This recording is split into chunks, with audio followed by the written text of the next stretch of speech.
On my 22nd birthday, he found my diary. He urgently sent me abroad and spent millions to arrange a wedding to marry by Yue Guang. Later I returned home with a child in my arms. He looked surprised. "You gave birth to it?" I smiled and nodded, "Yes. I just finished my confinement." When I was sitting on the plane, I was still a little dazed.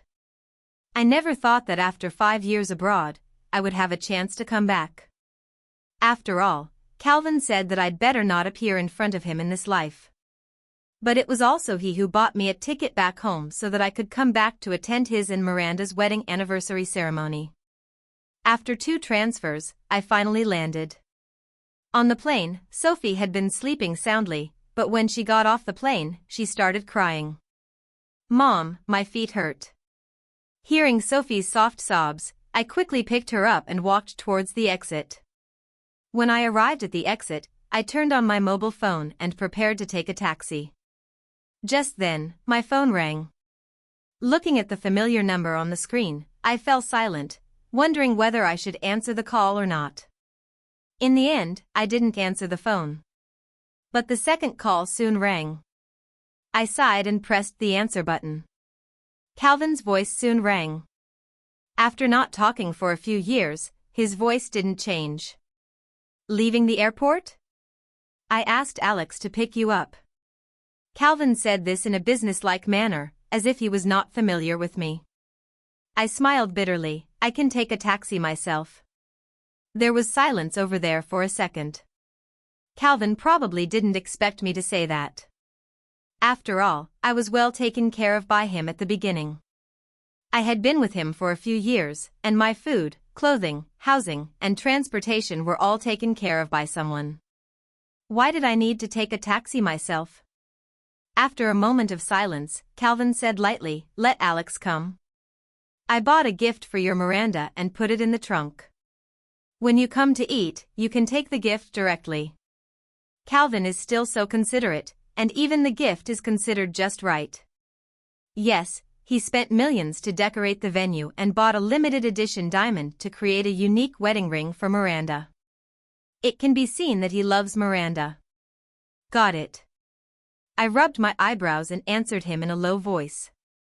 Calvin stopped talking, but did not hang up the phone. After a while, Calvin finally spoke. "Jocelyn, after 5 years abroad, I hope you really reflect on yourself. If you do anything to Miranda, I will not let you go." Hearing this, I was stunned. The noise in my ears seemed to be quiet. Calvin said that he would not let me go. Before I spoke, Calvin had hung up the phone. In fact, Calvin should rest assured, I will not do anything to them. I just want to take good care of Sophie and find another job.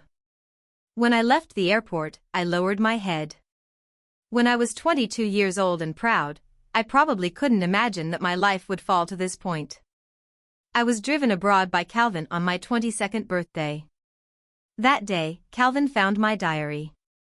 When I was a child, my parents had an accident while on a cruise ship and never came back.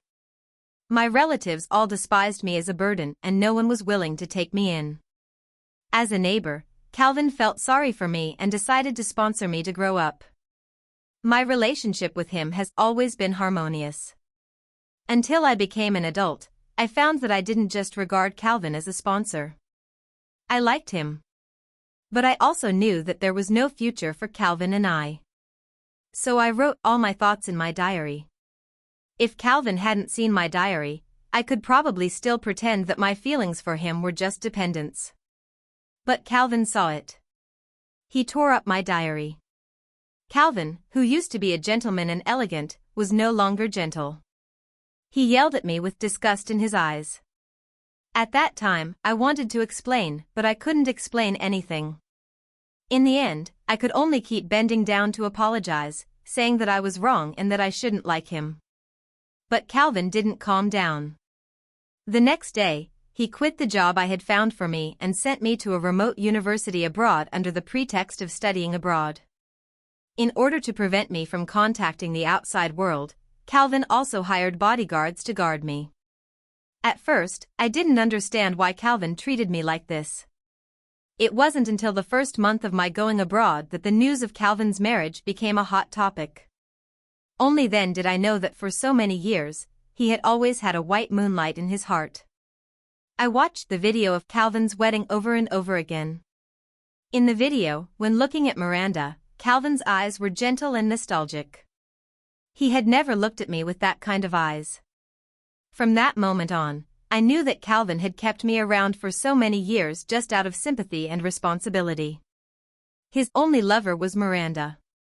"Jocelyn, get in the car." Alex's voice brought me back to my senses.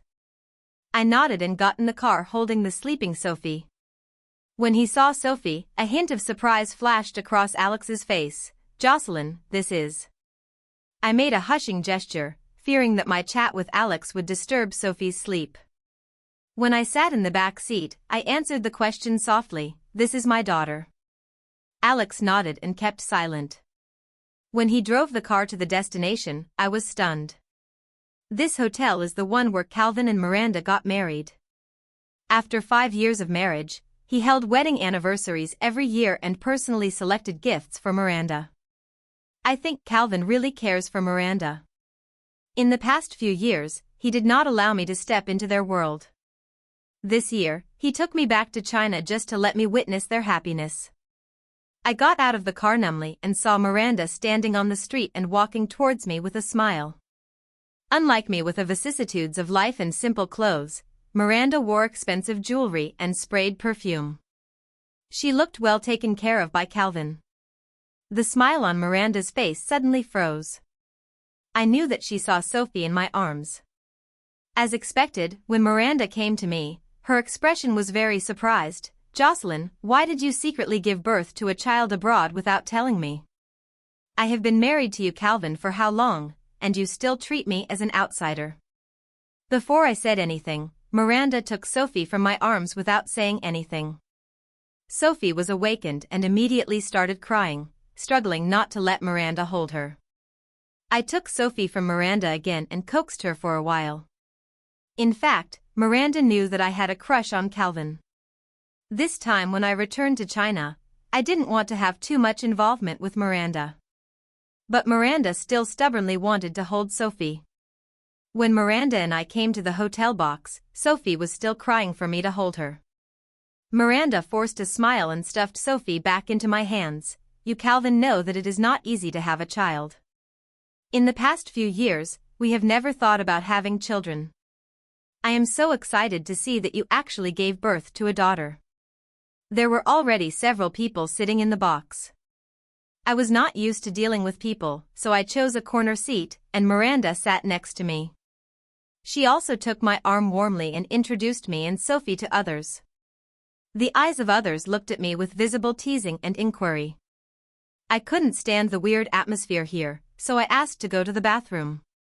When I came back after washing my face, I heard Miranda's voice. Someone asked Miranda why she brought me, "An unlucky thing, in." "What unlucky thing?" "Jocelyn is the daughter of Calvin's friend, and it's right to take care of her. Although I took a detour before, now that I have a child, I will definitely not make the same mistake again." After listening to Miranda's words, I just stood quietly at the door of the box. Yes. In the eyes of others, I am a lunatic who seduces other people's husbands, a shameless bitch. Sophie pulled my clothes nervously, I comforted her, and still entered the box. Some things always have to be faced. I don't know how long it took, but everyone in the box suddenly stood up. "Calvin is here." "Hello, Calvin." A group of people crowded around, but I didn't move, just sat in my seat. After a long time, I raised my head and looked at Calvin. He seemed to have lost some weight. Calvin was wearing a suit, and Miranda leaned on him. When they looked at each other, their eyes were full of smiles. Calvin was surrounded by people and didn't notice me in the corner. For so many years, he was still being praised by everyone, and I was the only one who was not doing well. Suddenly, Miranda seemed to remember something and smiled and pushed Calvin. "Calvin, Jocelyn is here too. You haven't seen each other for so many years, so come and catch up." Jocelyn even brought back a surprise. When he heard the word surprise, Calvin remained indifferent but first helped Miranda sit down and ordered her a cup of red dates and white fungus soup, and then raised his eyes and moved his gaze to me. Sophie huddled up in fear, looking very defensive. Calvin obviously saw Sophie, and suddenly opened his eyes wide.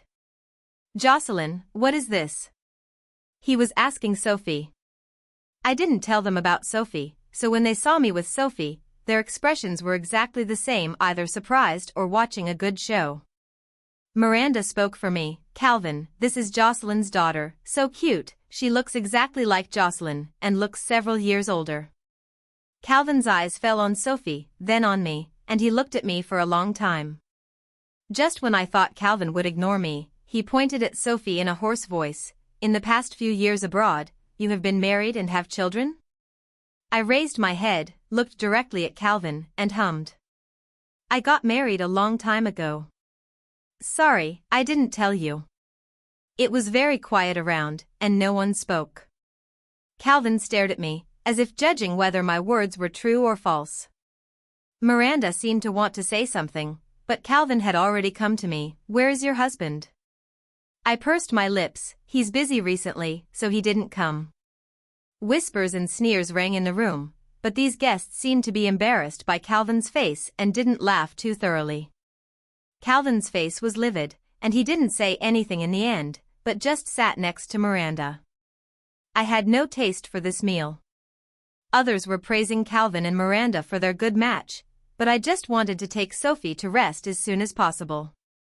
The rent here is not too expensive, I can still afford it. I don't want to go abroad again. The meal ended quickly. I wanted to leave, but Calvin stopped me and said he had something to tell me. In the end, Calvin and I stayed in the box. Miranda was there too. Calvin looked at me coldly, and his words were as cold as his expression. "Jocelyn, since we both have family backgrounds, I hope you won't bother me in the future."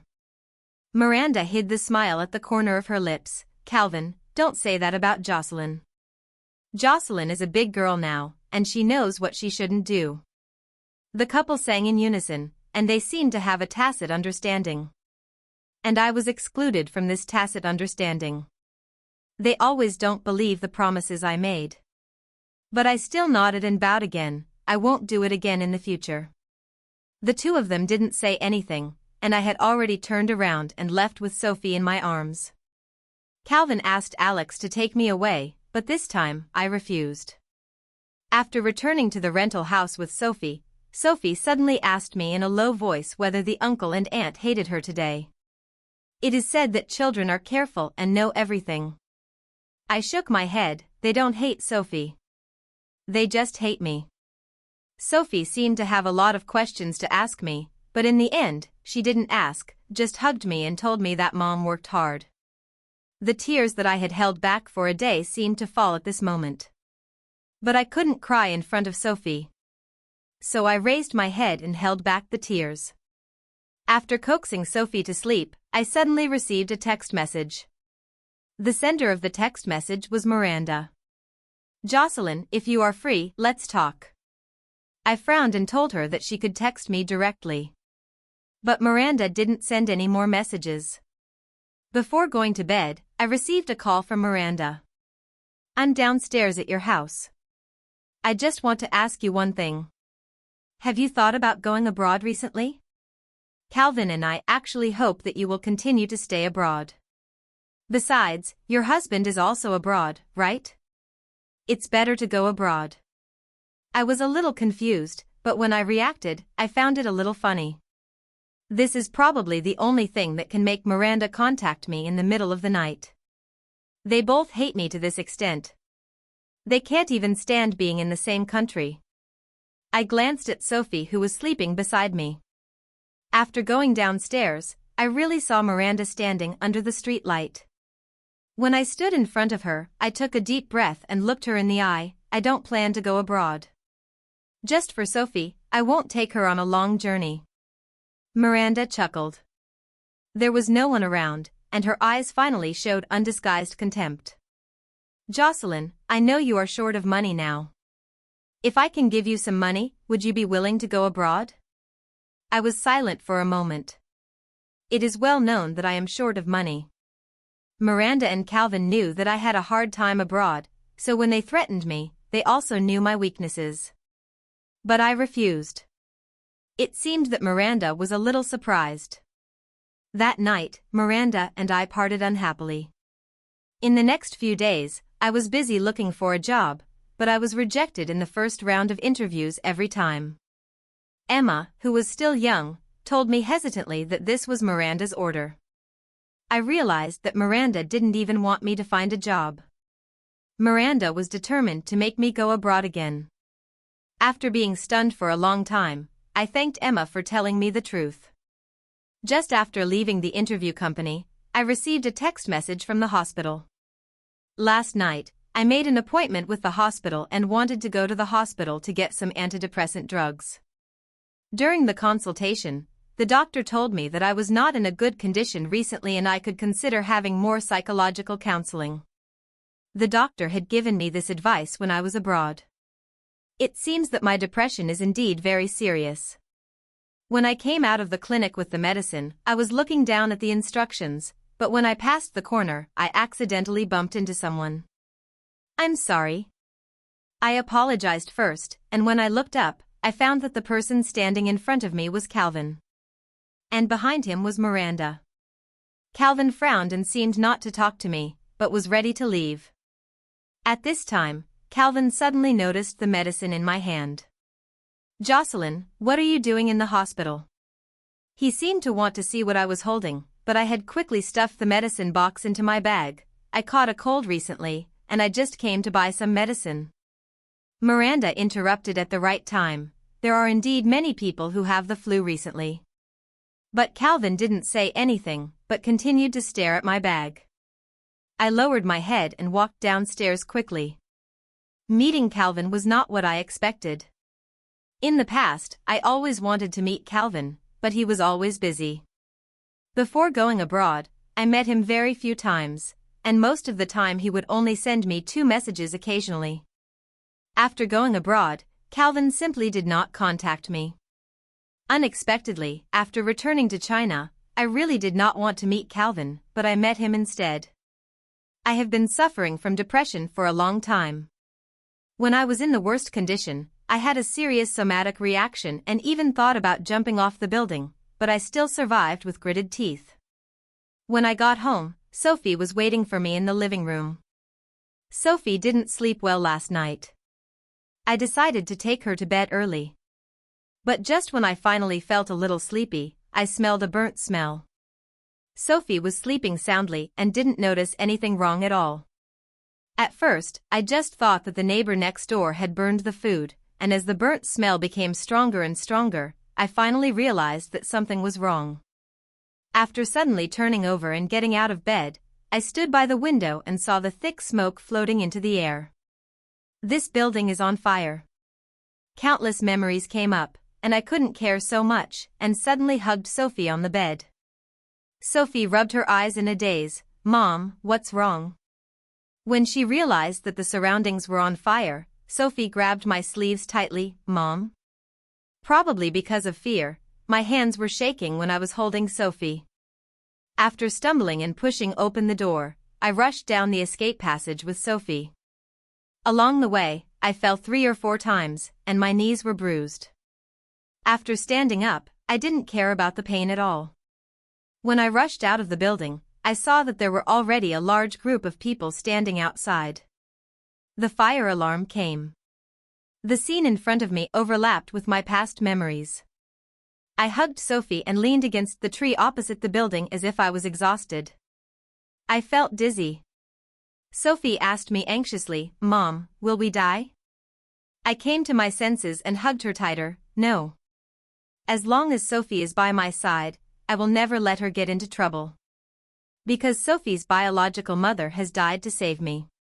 In the second year abroad, Calvin's control over me finally loosened a little. I met a Chinese mentor, Lisa. She is a psychological mentor in college. When I was most depressed, I found her. After I told Lisa about my feelings for my uncle, I thought that Lisa would think I was dirty. After all, that's how other people judged me. But she didn't. She encouraged me to move on from the past and took me to do experiments. She showed me a lot of photos of Sophie. At that time, Sophie had just been born and Lisa had just divorced, but there was no doubt that she loved Sophie. These days were the closest I was to recovering from depression. Until one night, the laboratory building caught fire. I was wearing earplugs and didn't hear the alarm. My supervisor rushed up and wanted to call me downstairs. At this time, the light on the top of the laboratory fell down due to the high temperature. She blocked me. The light hit her head squarely. Before the fire alarm came, she probably knew that she was hopeless, so she held my hand and begged me to adopt Sophie and raise her as a daughter. I agreed. In the end, my supervisor died in the fire. And I went to pick up Sophie. Sophie was too young, and her impression of her mother was very vague. She kept calling me Mom. My depression became more and more serious. As long as I closed my eyes, I could think of the scene in the laboratory building. This has become a heart disease for me.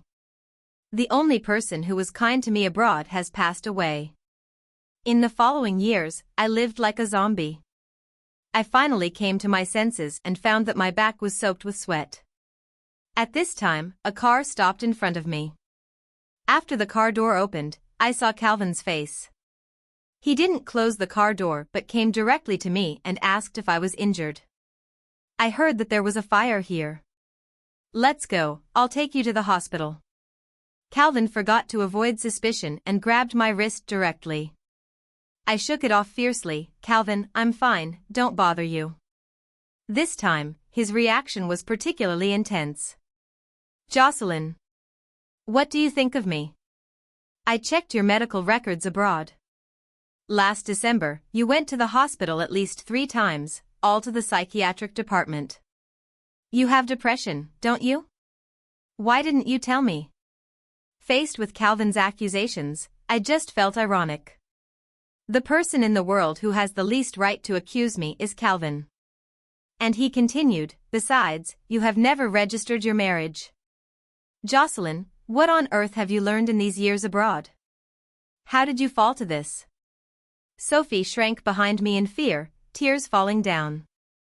After taking a deep breath, I raised my hand and slapped Calvin hard. The rest of his words were like a stuck tape, and he couldn't say it anymore.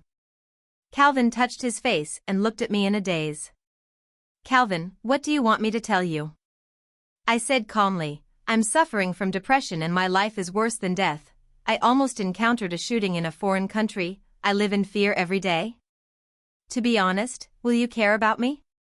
And, did you forget one thing? You don't let me contact you at all. Calvin was silent. After a few seconds, he took a step towards me. I shook my head and took a half step back without any strength. That's it, Calvin. My life is already like this, isn't it? Next, my only wish was to not have any contact with Calvin anymore. 5 years is enough time for me to see a person clearly. I picked up Sophie and left Calvin's sight. Because the fire department wanted to investigate the cause of the fire, we were placed in a nearby hotel.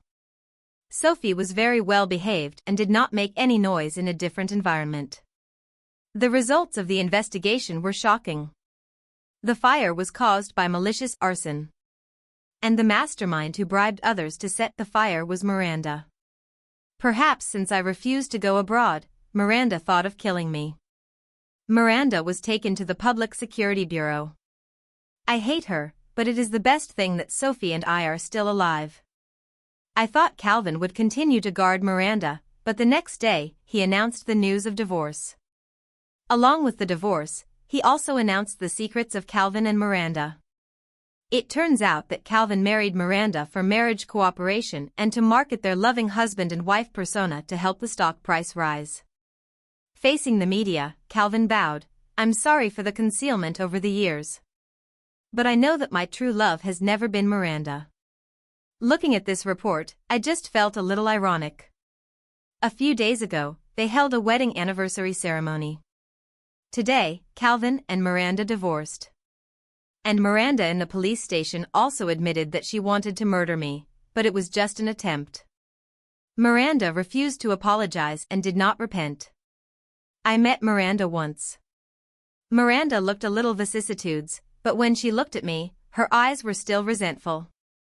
Jocelyn, I only hate that I didn't have someone kill you and stab you to death. Even if I forced Calvin to marry me, so what? We have been married for 5 years. It's all your fault. If you don't return to China, I won't kill you at all. Looking at the crazy and hysterical Miranda, I just felt sad. Before leaving, I said the first sentence in the police station. Miranda, you have calculated everything, but did you get what you wanted? Miranda stopped talking. Sobbing sounded behind me. I left the police station. Fate is really against me. The fire incident caused an uproar, and many people began to dig deep into Calvin and Miranda, and then they found that Miranda did take the initiative to contact Calvin many times, and the two also signed an agreement on the surface of husband and wife before marriage. Calvin himself also emphasized that their relationship was just a contract. But I know that eyes can't lie. When looking at Miranda, there was indeed emotion in Calvin's eyes. If Miranda hadn't made such a mistake, Calvin would probably still stand by her side. For Sophie's safety, I decided to move her farther away. Moreover, Sophie was old enough to go to kindergarten, so I took her to go through the admission procedures. Sophie was very happy on the first day of kindergarten. When school was over, I waited at the door of the kindergarten early. When leaving the kindergarten, Sophie happily threw herself into my arms. Mom, many children are crying today, but I didn't cry. I rubbed Sophie's head with some relief. Our Sophie is such a good child. Sophie continued to talk, but suddenly stopped. She raised her head and looked timidly to the other side. I realized something was wrong and looked along Sophie's line of sight, and saw Calvin. Calvin's eyes were dark and blue, and it seemed that he had stayed up all night. He pursed his lips and looked at me and Sophie. Sophie still remembers the last time I was yelled at by Calvin. I was completely depressed. In the end, Calvin came to me. Jocelyn. I know everything. When I heard him say this, my heart was alarmed. I wanted to leave, but Calvin stubbornly blocked my way. This child is your mentor's, right? I can raise her with you, and I will always keep your room. Jocelyn, as long as you look back, the two of us will always have a chance. I hugged Sophie in silence. Calvin said so nicely. As long as I look back, the two of us will always have a chance. Now, why doesn't he say that there is no possibility for us? I think Calvin may not like me. He just doesn't want to lose me, no matter what identity. I shook my head. Calvin, don't say these, it's all in the past. Good and bad, it's all in the past. The past is not worth lingering on, and I won't miss it either. Facing Calvin's surprised gaze, I slowly said, you were right before. My feelings for you are more about dependence than liking you. Thank you for making me realize this. Now I don't need Calvin at all. This was the last time I saw Calvin. He seemed to look at me for a long time, but I just walked forward. After returning home, Sophie secretly told me that she turned back quietly and saw Calvin crying. He cried very sadly. Sophie's expression was a little uneasy, maybe she had never seen an adult cry. I nodded. So, what does Sophie want to eat tonight? Children are easy to coax.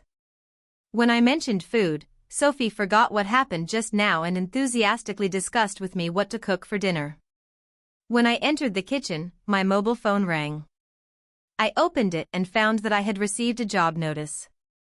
I passed an interview a few days ago and can officially start work. Finally, I waited for this day. After so many twists and turns, I realized that a peaceful life is the happiest. After that, I didn't hear much about Calvin and Miranda. I only knew that Miranda was sentenced to death and her family no longer recognized her as their daughter. Calvin was busy with work and was hospitalized for gastric bleeding. When he was hospitalized, Calvin contacted me.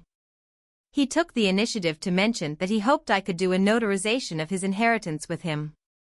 If he encountered an accident, he wanted to inherit all his inheritance to me. I refused. To be precise, I don't need his inheritance. Late one night, Calvin called me. Jocelyn. I regret that I didn't agree to your confession at the time, but chose Miranda for business interests. His voice was a little hoarse. I smiled gently and reminded Calvin, but I never confessed to you, and I don't plan to confess to you. He did see my diary, but I didn't plan to confess to him. I just wanted to secretly like him for a while, that was enough. But I paid the price for my love in my youth. Calvin stopped talking. Before he hung up, I hung up the phone first and dragged him to the blacklist. I think Calvin and I are goodbye forever. The feelings between us have been washed away by time, and there is actually nothing left. The next time we meet, it may be Calvin's funeral. My future is still brand new. Extra, from Calvin's perspective, some people will only understand after losing them. When I learned that Jocelyn had a crush on me, my first reaction was panic. I ignored the secret joy in my heart and subconsciously scolded her. At this time, Miranda took the initiative to talk to me about the marriage. She has done a favor to my family. After thinking about it all night, I made a decision. According to Miranda's intention, I sent Jocelyn abroad, leaving 5 years of her life vacant. When I made this decision, I never thought about how the gears of fate would turn. I agreed with Miranda that we would only be married for 6 years. But Miranda wanted to renew my contract.